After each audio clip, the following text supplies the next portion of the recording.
Today we're going to be talking about something that has happened in the WNBA. And this is something that could be big for the Indiana Fever. It could be really, really big for the Fever because Liz Kitley they've just gotten rid of her from the Aces. And I mean this when I say this, is Liz Kitley the best choice for the Fever? No. But have the Indiana Fever shown that they couldn't give a flying FUCK about any players overseas? They couldn't care less about any of that and they're just going to stick to America? Sure. And she's something. Like, is she averaging the best points, rebounds, or assists? No. 1.3, 1.4, but she's doing it in Bri Turner minutes, I guess. There are games she's looked okay. There are literally games where I watched her play. I thought she looked good against Washington when she played. I know it was only 6 minutes, but she was on the floor, she got a nice block, and she's big and she's young. Like, obviously, Liz Kitley in college, if you guys didn't see what she was all about, like, when she was playing in college, she was unbelievable. I understand she tore her ACL, but she's still the same player. She's still the same player she was. Obviously, it's just a level. You have to step up a level. But, like, in her super senior season, she averaged 22.8 and 11.5 points per game, or rebounds per game. Like, again, is she this fix-all player for the Fever? No. But she's on a freaking cost-protected salary. If they claim her off waivers over the next 48 hours, if I'm not mistaken, they can claim her off waivers. They have the money to claim her off waivers. And a lot of people are saying, oh, like, the Indiana Fever can still get her a knock-up returner. Like, why would the Indiana Fever have Michaela Timpson, Bri Turner, Liz Kitley, and Dantas off the bench? Like, it's bad enough having three of them. They shouldn't have three of them. They really shouldn't have three of them. And look, if you're going to get Emma Messerman, you don't do this. But let's be real, the Fever aren't getting Emma Messerman. They're not getting Emma Messerman. But what Liz Kitley is a 6'6" center who has the ability to spread the floor. Like, again, didn't shoot the ball much, but she has the ability, if needed, to spread the floor. She's a good shot blocker, and even has been a pretty good shot blocker in the WNBA, can hit free throws. And look, her job is going to be a third string center. And not only that, if she does improve, she's coming off a season where she obviously didn't play and then didn't play in the off-season. If she improves overseas in the off-season, or if she improves in AU in the off-season, you've got her for 3 more years on a rookie deal. Like, she's a rookie. You get her for 3 more deals on a rookie deal. And if it's not panning out next year, you don't take up her 4th-year option and you cut her. Like, these salaries don't become protected until you pick up the 4th-year option. If it's not working out, you can cut her. At the end of the day, it's an unprotected contract. And it's a significantly higher upside unprotected contract than Bri Turner. It's not only a higher upside, it's just a better contract than Bri Turner. Like, Bri Turner is just a bad contract in general. No upside, nothing. It's just a bad contract. Whereas at least with Liz Kitley, there's upside. There's upside, there's potential in that.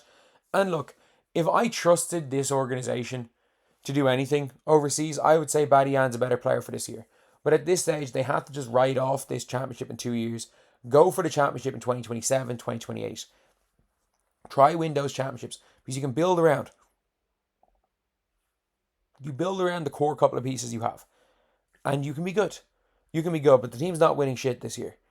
But people are saying, obviously, bring her to the Mystics. Why would the Mystics take her? Why? She played in college with Georgia Amore? Why would the Mystics take her? Makes no sense. Makes absolutely no sense. Amber, run, don't walk. Yeah, I agree. She has so much upside. Would rather have a Meher. The Valkyries are not going to cut Letitia Meher. They're not. If a Meher is available, you take her, obviously. She's not going to become available. Like, the Valkyries have infinite salary, and if the Valkyries, Meher has been unbelievable.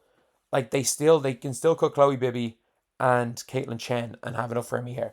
And if they want to cut Caitlin Chen, you cut Julie Van Loo. If you want to keep Caitlin Chen, you cut Julie Van Loo. Like, it's a simple one. The Valkyries have hardly any protected contracts. But, yeah, Aces fans are not happy with this. But, obviously they're looking for Kirsten Bell to be gone. But Kirsten Bell's unprotected and so is Kia Stokes. But, like, Liz Kitley's fine. Liz Kitley is absolutely fine as a player today.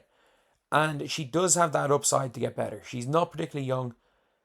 If it doesn't work out, you just get rid of her. But, like, you got to build through and around Caitlin Clark. You have got to build. You have got to build on Caitlin Clark's timeline. DeWanna Bonner wasn't it. There were a lot of situations where I'm like, look, it's just not it. It's just not it. And none of, like, Bri Turner doesn't offer anything. At least Liz Kitley is 6'6". At least Liz Kitley can come in and just bother people with length. And I know people are like, oh, they don't need size. Aaliyah Boston's 6'5". If Aaliyah Boston's 6'5", I'm 6'5".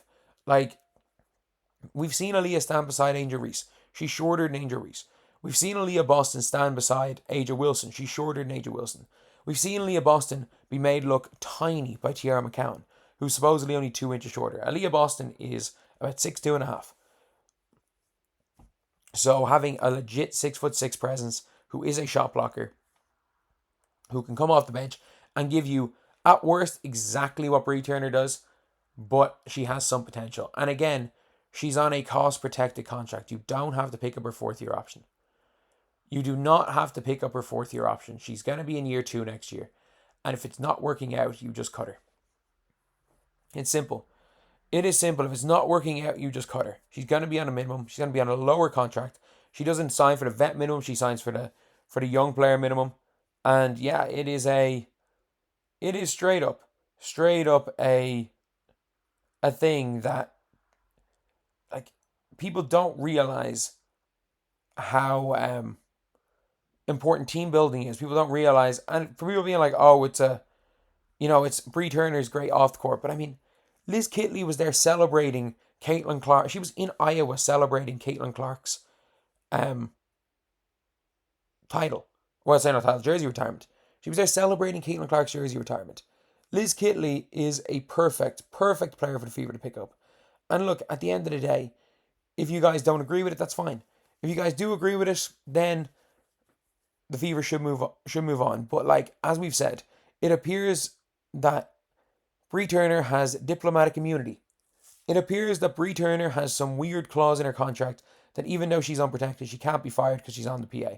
Because at this stage, there is no other reason for Bri Turner to be on the roster. She barely made the Chicago Sky roster, who went 12-28 last year.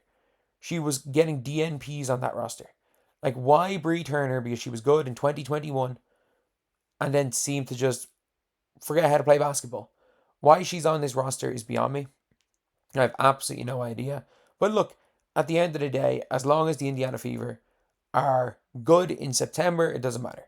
And if the Indiana Fever go sign someone from overseas, if they go sign somebody better than Liz Kitley, then that's good. But I don't trust this organization to sign someone better than Kitley. I don't. There were so many overseas players available, but they didn't sign them. So I don't trust them to sign anyone better than Kitley. Because, let's be real, we know what's going to happen. They're going to end the season and Bri Turner is going to be their third string centre on the roster at the end of the season.